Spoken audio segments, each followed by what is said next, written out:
Tracking a couple of thunderstorms. Those have moved pretty much just north of our weather coverage area, but you can still see that constant lightning. This is a live look from Rogers. This is 49, so we're looking off towards the north and northwest there. A pretty decent amount of lightning coming out of these thunderstorms. This specific one that we're looking on the back side of, it did skirt parts of northwest and north Benton County with a little bit of rain out there. There ain't much to talk about, and we knew that would be the case going into this evening, and we also suspected that if a storm did get going, it could very well possibly produce a little bit of hail, and that is exactly what this storm has done. Good news for us, it waited to cross that state line before it started producing any hail. Up to 1 inch, which is quarter-size hail coming out of that just to the east of 49 there. A little bit of rain now moving through parts of Bella Vista, northern Benton County. Not a lot to it. Are we going to expect any more? Gosh, the window's closing, that's for sure. I'm going to give it another hour or so before I can give you the all clear.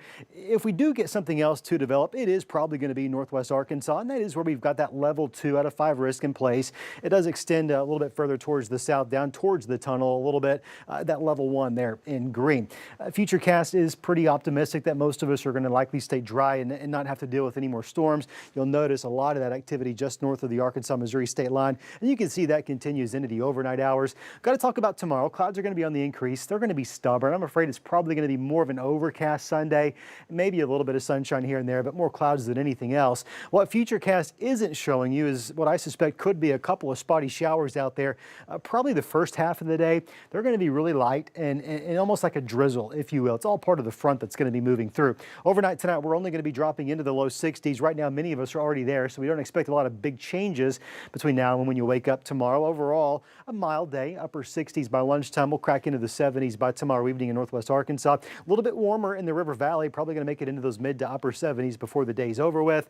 Unfortunately, tomorrow comes with more wind. Are you sick of the wind?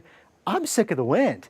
More of it on tap tomorrow. Nothing I can do about it. 20 to 30 mile per hour gust. That's going to be common throughout the course of the day. Southwesterly initially, northwesterly behind that front. It does relax going into tomorrow evening. 63 right now. A live look in Bentonville. I'm waiting to see if we might not see a little bit of lightning out there. We're looking off towards the east, so not in the perfect direction. Yeah, probably not. How about a check of what's happening there in Fort Smith? Mostly cloudy skies building in, 66 degrees.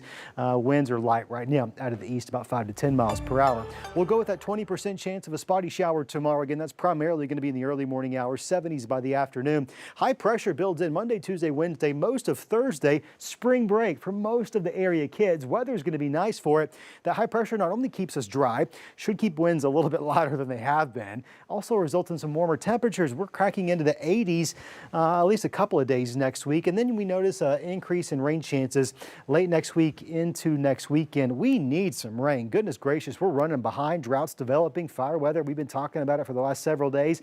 Really, the only thing that's going to make that better is a good soaking rain. I hope that's going to be the case. I'm cautiously optimistic that maybe we can squeeze out an inch or so next Friday and Saturday. It's a little bit early to know details, but again, cautiously optimistic, the key word there.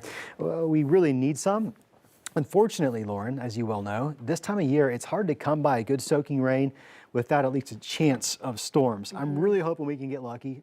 Double fingers crossed, right? That we can get the rain, we can do without the storms. I know that's not necessarily great news for weekend plans next weekend. I get it, I'm sorry. But the truth is, gosh, we need some rain.